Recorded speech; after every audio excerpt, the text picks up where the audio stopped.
நீங்கள்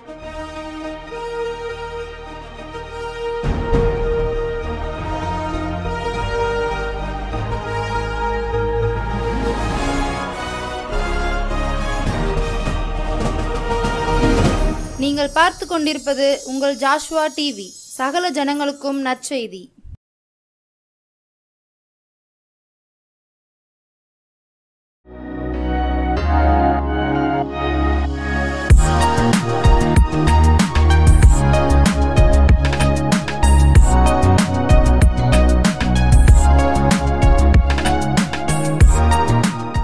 ஆண்டவரும் இரட்சகருமாகிய இயேசுவின் நாமத்தினாலே ஜாஷ்வா டிவி நேயர்கள் அனைவருக்கும் அன்பின் சமாதான வாழ்த்துக்களை தெரிவித்துக் கொள்கிறேன்.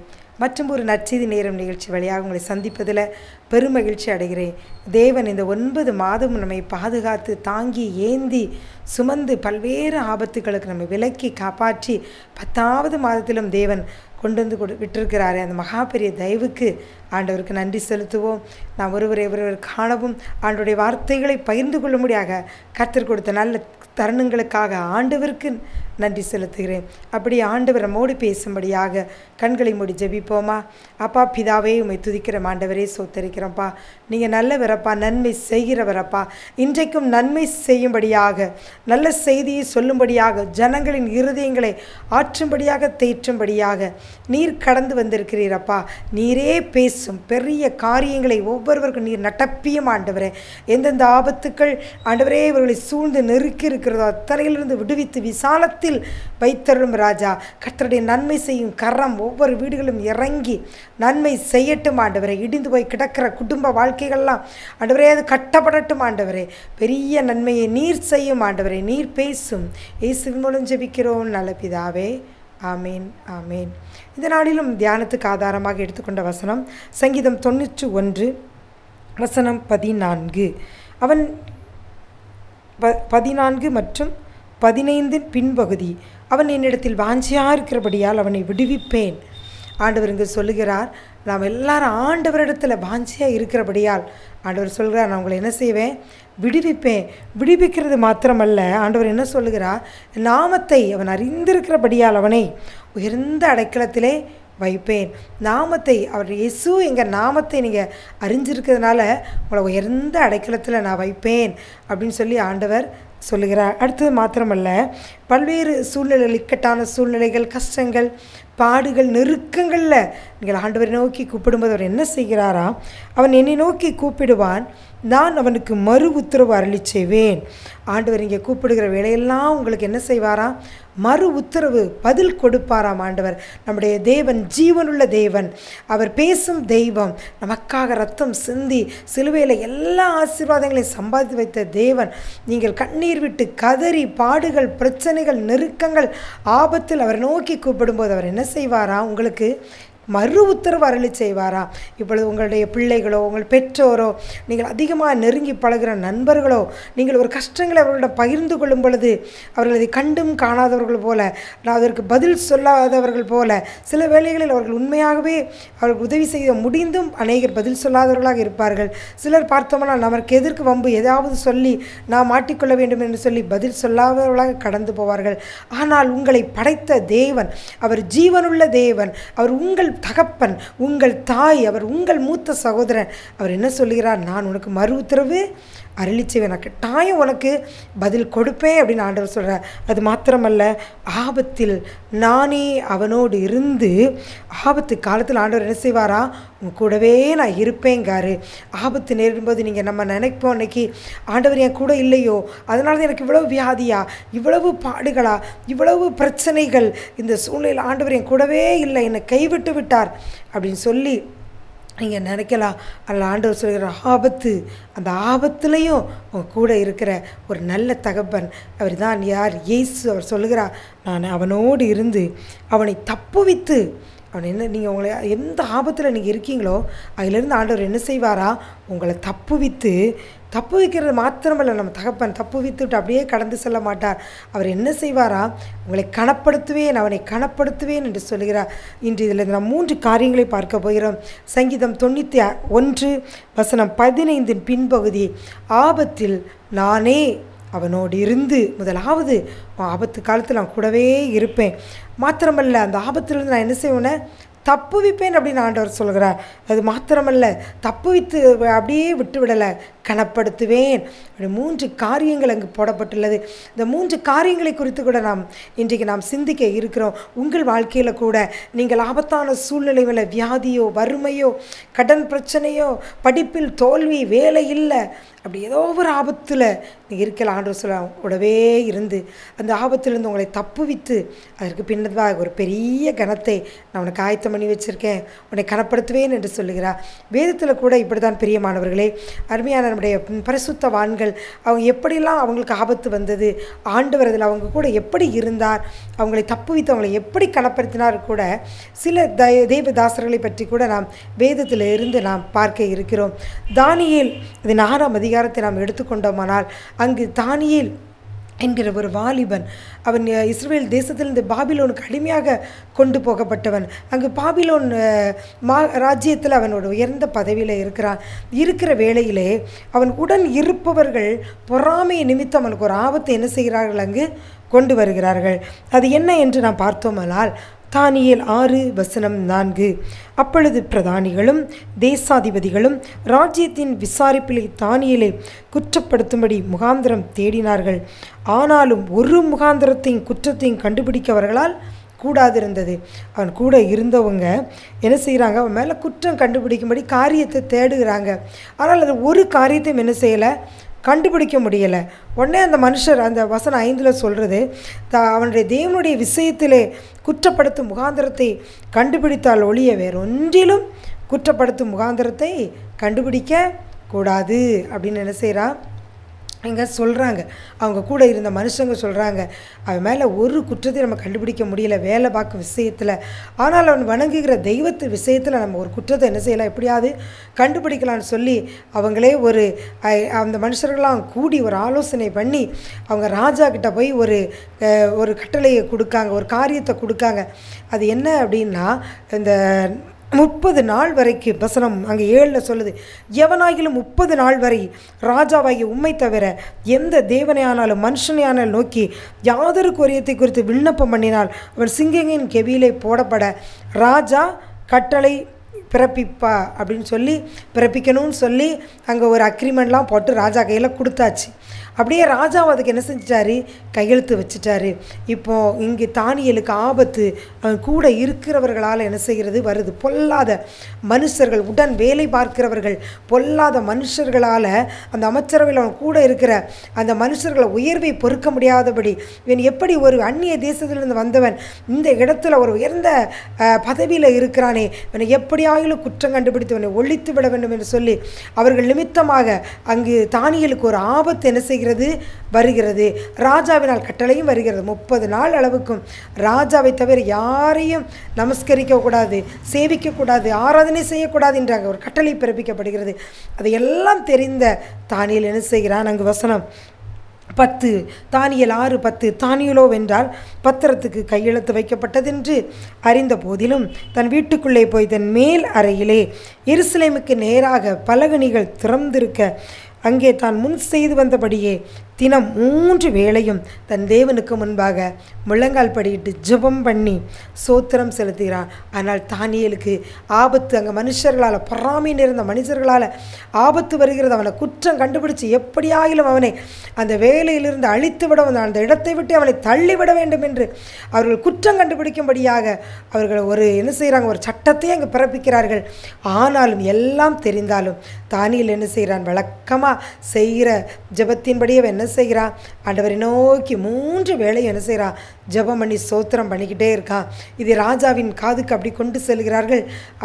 அங்கு ராஜாவிட்டம் சொல்லுகிறாங்க, நீங்கள் இப்படிலாம் முத்திரை வச்சிருக்கீங்க ராஜா, கட்டளை கொடுத்துருக்கீங்க, ஆனால் தானியேல் என்பவன் இப்படி நீங்கள் கொடுத்த கட்டளையை மதிக்காதபடி இப்படி செய்கிறான் என்று சொல்லப்படுகிறது. தானியேல் மேல குற்றம் அங்கு நிரூபணமாகிறது.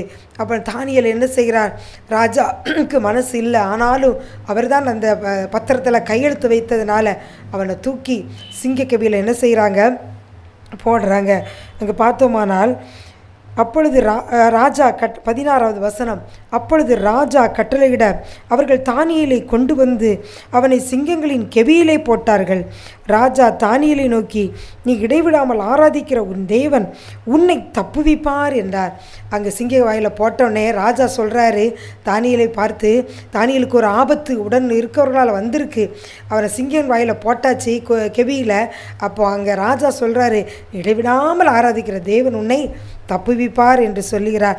அதே போல் காலையில் மறுநாள் காலையில் எழுந்திருந்து சிங்கங்களின் கெபிக்கு தீவிரமாய் போனான் என்று வசனம் 19 சொல்லுகிறது. அப்போ கேட்குறார் ராஜா வசனம் 20, உன்னை இடைவிடாமல் நீ ஆராதித்த உன் தேவன் உன்னை தப்புவிக்க வல்லமை உடையவராய் இருந்தாரா அப்படின்னு சொல்லி கேட்டோன்னே ராஜா சொல்கிறாரு, அங்கே தானியேல் சொல்கிறா, ராஜாவாகிய நான் உங்களுக்கு முன்பாக ஒரு குற்றமும் செய்யலை, தேவனுக்கு முன்பாகவும் குற்றமற்றவனாக இருந்தேன். ஆண்டவரின் தூதனை அனுப்பி சிங்கங்கள் வாயை கட்டி போட்டு என்ன செஞ்சார், தப்புவித்தார் என்றாங்க. சந்தோஷமாக தன்னுடைய காரியத்தை சொல்லுகிறார். அப்படியே சிங்க கபியிலிருந்து தானியேல் தூக்கப்படுகிறார். அங்கே யார் அவனுக்கு விரோதமாக பழி சாட்டி குற்றம் சாட்டி அவனுக்கு ஆபத்தை அவன் வேலையிலிருந்து தூக்கிவிட வேண்டும் என்று சொல்லி பொல்லாத மனுஷர்கள் அங்கே அவனு கூட வேலை பார்ப்பவர்கள் ஆபத்தை தேடினார்கள். அந்த ஆபத்தில் கர்த்தர் அவனோடு இருந்தார். அவனை சிங்க கபியிலிருந்து என்ன செய்கிறார், தப்புவிக்கிறார். மாத்திரமல்ல, அங்கு பார்த்தோமானால் வசனம் 28, தானியேலின் காரியம் ஜெயமாய் இருந்தது என்று சொல்லப்பட்டிருக்கிறது. அதற்கு முன்பதாக ராஜா கூட அங்கே சொல்லுகிறார், தானியேலின் தேவனே மெய்யான தேவன், அவர் ராஜ்யம் என்றைக்கும் அழிவிராது, அவர் தான் உண்மையான தெய்வம் என்று ராஜாவே என்ன செய்கிறார், அங்கு அறிக்கை பண்ணுகிறார். அங்கு ஆண்டவருடைய நாமம் தானியேல் மூலமாக மகிமைப்படுகிறது. ஆபத்தில் ஆண்டவர் அவனோடு இருக்கிறார். மாத்திரமல்ல, அவனை தப்புவிக்கிறார் சிங்க கெபியிலிருந்து. மாத்திரமல்ல, அவனை கனப்படுத்துகிறார். அந்த இடத்துல ராஜாவே அவனை புகழ்ந்து ஆண்டவரையும் புகழக்கூடிய ஒரு காரியம் நடக்கிறது. அந்த அவருடைய ராஜ்யங்கள் காலங்களிலெல்லாம் தானியேல் காரியம் ஜெயமாய் இருந்தது என்று அங்கே போடப்பட்டுள்ளது. பிரியமானவர்களே, இதை பார்த்து கொண்டிருக்க உங்கள் வாழ்க்கையிலும் உங்கள் உடன் இருப்பவர்களால் பொறாமை நிமித்தமாக உங்களை அந்த இடத்திலிருந்து உங்களை அகற்றிவிட வேண்டும் என்பதற்காக ஆபத்துக்களை கொண்டு வரலாம். ஆனாலும் அந்த ஆபத்து உங்களுக்கு இப்பொழுது வந்திருக்கிறது. நீங்களும் கலங்கி தவித்து கொண்டிருக்கலாம். கலங்காதீர் பிரியமானவர்களே. தானியேல் எப்படி 3 வேளையும் செய்த ஜபத்தை நிறுத்தவில்லை ஆபத்து வந்த பொழுதும், அதே போல நீங்களும் ஆண்டவரை இடைவிடாமல் ஆராதித்து அவருக்கு நன்றி செலுத்தி கொண்டே இருங்கள். அன்றைக்கு தானியேலை சிங்கங்கள் வாயிலுக்கு தப்புவித்த தேவன் அவனை கனப்படுத்தினது போல உங்களையும், உங்களுக்கு என்ன பிரச்சனை எந்த மனிதர்கள் மூலமாக வந்திருக்கிறதோ அந்த சிங்க கபியில் இருந்த ஆண்டவர் இன்று உங்களையும் தப்புவித்து மாத்திரமல்ல, அந்த இடத்துல உங்களை கனப்படுத்தி உயர்த்துவார். நீங்கள் கவலைப்படாதீர்கள். ஆபத்தில் நானே அவனோடு இருந்து அவனை தப்புவித்து கனப்படுத்துவேன் என்று ஆண்டவர் சொல்லுகிறார். அவருடைய வார்த்தையை நீங்கள் பற்றி கொள்ளுங்கள். அடுத்தது நாம் பார்த்தோம்னால் யோசேப்பு என்ற ஒரு வாலிபன் கூட, அவனுக்கு கூட ஒரு சோதனை வந்தது. அது என்ன சோதனை? பாவ சோதனை. அவன் வேலை பார்க்கிறான். போத்திபாரியுடைய மனைவி, அந்த மனைவி நிமித்தமாக அவனுக்கு அங்கு ஒரு ஆபத்து வருகிறது. அந்த பாவ சோதனை என்னும் ஆபத்து வருகிறது. அவள் இவனை பார்த்து தினந்தோறும் சொல்லுகிறாள், இந்த வீட்டில் என்னிலும் ஆதியாகமம் 39 வசனம் 7, சில நாள் சென்றபில் அவனுடைய எஜமானின் மனைவி யோசேப்பின் மேல் கண் போட்டு என்னோடே சயனி என்றாள். ஒரு பாவ சோதனை யோசேப்புக்கு வருகிறது. யோசேப்பு ஆண்டவரால் அபிஷேகம் பண்ணப்பட்ட ஒரு மகன். ஆண்டவர் அவனோடு இருக்கிறார். ஆண்டவனுக்குள்ள ஒரு விசேஷித்த ஆவி இருக்கிறது. ஆனால் இந்த போத்திபாருடைய மனைவி அவனை என்ன செய்கிறாள், பாவத்துக்கு அழைக்கிறாள். அங்கு ஒரு பாவ சோதனை வருகிறது யோசேப்புக்கு. அப்பொழுது அவன் என்ன செய்கிறான், அந்த ஆபத்து அவனை சூழ்ந்து கொள்ளும் பொழுது ஒரு நாள் அவருடைய மனைவி சொல்லுகிறாள், அப்போ நித்தம் யோசேப்போடு இப்படி பேசிக்கொண்டு அவள் வருகிறாள். அப்படி பேசும் பொழுது அவன் பதில் சொல்கிறான், நான் இத்தனை பெரிய பொல்லாங்குக்கு உடன்பட்டு தேவனுக்கு விரோதமாய் பாவம் செய்வது எப்படி அப்படின்னு சொல்லி என்ன செய்கிறான், யோசேப்பு அங்கு கேட்கிறான். அங்கு யோசேப்புக்கு பாவ சோதனையின் ஆபத்து சூழ்ந்து வருகிற அவன் வேலை செய்கிற இடத்திலிருந்து இந்த எஜமானியின் மூலமாக அவனுக்கு என்ன செய்கிறது, ஒரு ஆபத்து வருகிறது. ஆனாலும் அந்த சூழ்நிலை ஆண்டவர் அவனுக்குள்ளே இருக்கிறார், பரிசுத்த ஆவியானவர் உள்ளே இருக்கிறார். அந்த நிமித்தமாக அவன் பாவத்தை குறித்து என்ன செய்கிறான், அஞ்சி நடுங்கி தேவனுக்கு விரோதமாக இந்த பாவத்தை செய்வது எப்படி என்று சொல்லுகிறார். ஆனாலும் அங்கு அவள் அவன் மேலே பழி சாட்டுகிறாள். பண்ணுகிறாள். அவள் இழுக்கும்பொழுது வஸ்திரத்தை விட்டு ஓடுகிற நிமித்தமாக அங்கு பின்பதாக போத்திபார் வந்து அவனை என்ன செய்கிறார்? சிறைச்சாலையில் போடுகிறார். சிறைச்சாலையில் போட்டால் அங்கே வசனம் சொல்லுகிறது, ஆதியாகமம் 39:21, கர்த்தரோ யோசேப்போடே இருந்து அவன் மேல் கிருபை வைத்து சிறைச்சாலை தலைவனுடைய தயவு அவனுக்கு கிடைக்கும்படி ஆண்டவர் என்ன செய்கிறார்? சிறைச்சாலையில் ஆண்டவர் அவன் கூட இருக்கிறார். அந்த சோதனையிலிருந்து ஆண்டவர் அவன் என்ன செய்கிறார்? தப்புவிக்கிறார். பின்பதாக கூட ஒரு கஷ்டமான சூழ்நிலை தான், ஆனாலும் அங்கு ஆண்டவர் அவன் கூட இருக்கிறார். பின்பதாக நம்ம எல்லாருக்கும் தெரியும், அங்கு பார்வோனுக்கு ஒரு சொப்பனம் காணப்படுகிறது. அந்த அழகும் புஷ்டியுமான 7 பசுக்கள் நதியிலிருந்து வந்து அந்த அவலட்சமான பசுக்களை விழுங்கி போடுகிறது. இந்த சொப்பனங்களுக்கெல்லாம் அர்த்தம் சொல்லும்படியாக அங்கு யோசேப்பு அழைக்கப்படுகிறார். அந்த அர்த்தத்தை அங்கு ஆண்டவர் மூலமாக, தேவன் மூலமாக யோசேப்பு அங்கு அர்த்தத்தை என்ன செய்கிறான்? சொல்லுகிறான். அதன் மூலமாக அவனுக்கு அங்கு ஒரு உயர்ந்த பதவி அங்கு கிடைக்கிறது. வசனம் ஆதியாகமம் 41:43 பார்த்தோமானால், தன்னுடைய 2ஆம் ரதத்தின் மேல் அவனை ஏற்றி, யார்? பார்வோன், தெண்டனிட்டு பணியுங்கள் என்று அவனுக்கு முன்பாக கூறுவித்து எகிப்து தேசம் முழுமைக்கும் யோசேப்பை அதிகாரியாக்குகிறார். யோசேப்புக்கு பாவ சோதனை என்னும் ஆபத்து வந்தது. ஆனால் அவனோடு தேவன் இருந்து அதிலிருந்து அவனை தப்புவித்து அவன் என்ன செய்கிறார்? பின்பதாக கனப்படுத்துகிறார். தேசம் முழுவதுக்கும், தேசம் முழுவதுக்கும் அவனை அதிகாரியாக்கி கனப்படுத்துகிறார். அன்பான வாலிப பிள்ளைகளே, அன்பான சகோதர சகோதரிகளே, உங்களுக்கும் வேலை பார்க்கிற இடங்களில் ஏதோ பாவ சோதனை, நீங்கள் அதிகமாக பழகுகிற நண்பர்கள் நிமித்தமாக, உறவுகள் நிமித்தமாக உங்களுக்கு ஏதோ ஒரு பாவம், அந்த பாவத்தில் நீங்கள் விழுந்து விடாதபடிக்கு நீங்கள் யோசேப்பை போல உங்களை தற்காத்து கொண்டு, ஏனால் உங்களை கவனிக்கிற ஒரு தேவன் இருக்கிறார். கர்த்தருடைய கண்கள் பூமி எங்கு உலாவிக் கொண்டு இருக்கிறது, அவர் பார்த்து கொண்டே இருக்கிறார். நீங்கள் அந்த பாவத்துக்கு அஞ்சு விலகி ஓடும் பொழுது ஆண்டவர் உங்களை கரம் பிடிக்கிறார். அந்த இடத்துல இருந்து நீங்கள் தப்புவிக்கப்படணும்னு நீங்கள் சொல்லி ஜெபிக்கும் பொழுது ஆண்டவர் தப்புவிக்கிறார். மாத்திரமல்ல, வாலிப காலங்களில் நீங்கள் உண்மையாய் பரிசுத்தமாய் இருக்குமானால் அதற்கு நிச்சயமான ஒரு பலன் உண்டு. ஆண்டவர் உங்களை உயர்ந்த அடைக்கலத்தில் பின்னாட்களில் வைத்து உங்களை கனப்படுத்துவார். பிரியமானவர்களே, அதனால் பாவ சோதனை என்ன ஆபத்து வரும் பொழுது அந்த பாவத்துக்கு யோசேப்பை போல அஞ்சி ஓடுங்கள். ஆண்டவர் உங்களோடு இருந்து அந்த பாவ சோதனையிலிருந்து உங்களை தப்புவித்து உங்களை கனப்படுத்துவார். இப்படித்தான் பிரியமானவர்களே, ஒரு அருமையான வாலிப மகன் கூட ஆண்டவருக்காக பக்தி வைராக்கியம் பாராட்டி ஜெபிப்பதிலும் கல்லூரி நாட்களிலும் ஆண்டவருடைய வேதத்தை கூட இருக்க நண்பர்களுக்கு இந்த பாவங்களை செய்யாதீர்கள் என்று சொல்லி ஆண்டவர் அன்பை பற்றி சொல்வதிலும், ஆலயங்களுக்கு செல்வதிலும், வசனங்களை வாசிப்பதிலும், ஆண்டவருக்கு அடுத்த காரியங்களில் உண்மையாய் தினந்தோறும் ஆலயத்துக்கு செல்வது, எல்லா நாட்களிலும் ஆலய ஆராதனை நடந்தால் அந்த மகன் ஆலயத்துக்கு செல்லாமல் இருக்கவே மாட்டானா? ஆலயத்துக்கு போகிறது, ஆலய காரியங்கள் எல்லாவற்றிலும், ஆலயத்தில் அதை பெருக்குவது முதற்கொண்டு அத்தனை காரியங்களிலும் முன்னணியில் இருந்து அந்த மகன் பக்தி வைராக்கியமாக பரிசுத்தமான ஒரு வாழ்க்கை வாழ்ந்தானா. பின்னாட்களில் அவன் கல்லூரி படிப்பை முடித்து ஒரு அரசாங்க பணிக்கு வேலை எழுதி அவன் செல்லும்போது ஸ்டேட் பேங்கில் மேனேஜராக ஒரு வேலை கிடைத்ததான். அப்படியாக அதிலிருந்து படிப்படியான இன்னும் உயர்வு, அப்படியாக அந்த மண்டலம் முழுவதும் அப்படியாக பார்த்தோமானால் அவன் 4 மாநிலங்கள், தென் மாநிலங்கள் முழுவதுக்குமே அந்த ஸ்டேட் பேங்க்கு ஒரு பெரிய அதிகாரியாக தேவன் அவருடைய கடைசி நாட்களில், ஓய்வு பெறும் காலங்களில் அவர் உயர்த்தி ஆண்டவர் ஆசீர்வைத்தாராம். வாலிப நாட்களில் அந்த மகன் பரிசுத்தத்துக்கும் தேவனுக்காக வைராக்கியம் பாராட்டி நின்றது நிமித்தம் தேவன் அவனை ஆசீர்வித்து படிப்படியாக அவரை உயர்த்தி அந்த 4 மாநிலங்களுக்கும் அந்த ஸ்டேட் பேங்கே ஒரு அதிகாரியாக ஆண்டவர் உயர்த்தி வைத்து அவரை கனப்படுத்தினார். பிரியமானவர்களே, அதே போல் பார்த்து கொண்டிருக்க வாலிப பிள்ளைகளே, நீங்களும் ஆண்டவருக்காக பக்தி வைராக்கியமாக இருந்து பரிசுத்தத்துக்கு நீங்கள் துணை நிற்பீர்களானால், பரிசுத்த தேவனுக்கு முன்பாக பயபக்தியோடு வாழ்ந்து பாவத்துக்கு அஞ்சி ஓடுவீர்களானால் ஆண்டவர் உங்களோடு இருந்து உங்களையும் தப்புவித்து உங்களை இந்த உலக வாழ்க்கையில் மாத்திரமல்ல மறுமையிலும் உங்களுக்கு வேண்டிய நன்மைகளை கொடுத்து ஆண்டவர் ஆசீர்வதிப்பார். மீண்டுமாக அந்த வசனத்தை ஒரு முறை பார்ப்போம். சங்கீதம் 91:13. அவன் என்னை நோக்கி கூப்பிடுவான், நான் அவனுக்கு மறு உத்தரவு அருளி செய்வேன். ஆபத்தில் நானே அவனோடு இருந்து அவனை தப்புவித்து அவனை கனப்படுத்துவேன் என்று ஆண்டவர் சொல்லுகிறார். அதனால் ஆபத்துக்களை கண்டு கலங்காதீர்கள். தேவன் உங்களோடு இருந்து உங்களை எந்த பெரிய ஆபத்தாக இருந்தாலும் சரி அதிலிருந்து தேவன் தப்புவித்து உங்களையும் கனப்படுத்துவார். அப்படியே ஜெபிப்போமா? அன்பின் பரலோக பிதாவே, உம்மை துதிக்கிறோம் ஆண்டவரே, சோத்தரிக்கிறோம் அப்பா. ஆண்டவரே, இந்த நாங்கள் வாசித்த சங்கீதத்தில் சொல்லப்பட்டது போல் ஆபத்துக்கள் ஆண்டவரே பார்த்து கொண்டிருக்க உங்கள் பிள்ளைகளை சூழ்ந்து நெருக்கி நிற்கலாம் ஆண்டவரே. அந்த ஆபத்துக்கள் எல்லாம் ஆண்டவரே நீங்கள் அப்பா தகப்பனே உங்களை தப்புவித்து ஒவ்வொருவரையும் ஆண்டவரே கனப்படுத்தி ஆசீர்வதித்து உயர்த்தி வைங்கப்பா.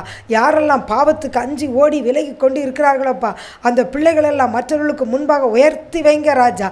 அப்பா, படித்து முடித்து வேலைக்காக புலம்பி அழுகிற அந்த வாலிப சகோதர சகோதரிக்கு நன்மையை கொடுங்க ஏசப்பா. வேலை இழந்து ஆண்டவரே தொழில வருமானமே இல்லை, என்னை விசாரிப்பார் இல்லை, எப்படி யாகும், என்னை ஆண்டவர் கைவிட்டாரோ என்று சொல்லி கதறி அழுகிற இந்த கூட்டங்களுக்கு ஆண்டவரே தகப்பனே கண்ணீரை துடைத்து அப்பா நன்மை செய்கிற நாயகனை நீங்கள் நன்மையானவர்களை கொடுத்து வேண்டிக் கொள்ள நினைக்கிறதுக்கும் அதிகமான நன்மையை கொடுக்கிற தேவன் அவர்களுக்கு கொடுத்து ஒவ்வொருவரையும் நீங்கள் கனப்படுத்தி ஆசீர்வதிக்க வேண்டுமாய் ஜெபிக்கிறப்பா. வயதான பலவீனத்து நிமித்தம் ஆண்டவரே கஷ்டங்களே பாடுகளையும் செல்கிற முதியோர்களுக்கு ஆண்டவரே நீங்கள் பலனை கொடுங்க ஏசப்பா. முதிர் வயதிலும் கனிதந்து புஷ்டியும் பசுமையுமாய் இருக்கட்டும்பா. வயது காலத்தில் வருகிற எந்த வியாதியும் பலவீனமும் உங்கள் பிள்ளைகளை தொடாதபடிக்கு வேலை அடைத்து நீங்கள் பாதுகாத்து கொள்ளுங்கப்பா. ஆண்டவரே, ஒவ்வொரு பிள்ளைகளையும் ஆசீர்வதியும். இயேசுவின் மூலம் ஜெபிக்கிறோம் நல்ல பிதாவே. ஆமென், ஆமென்.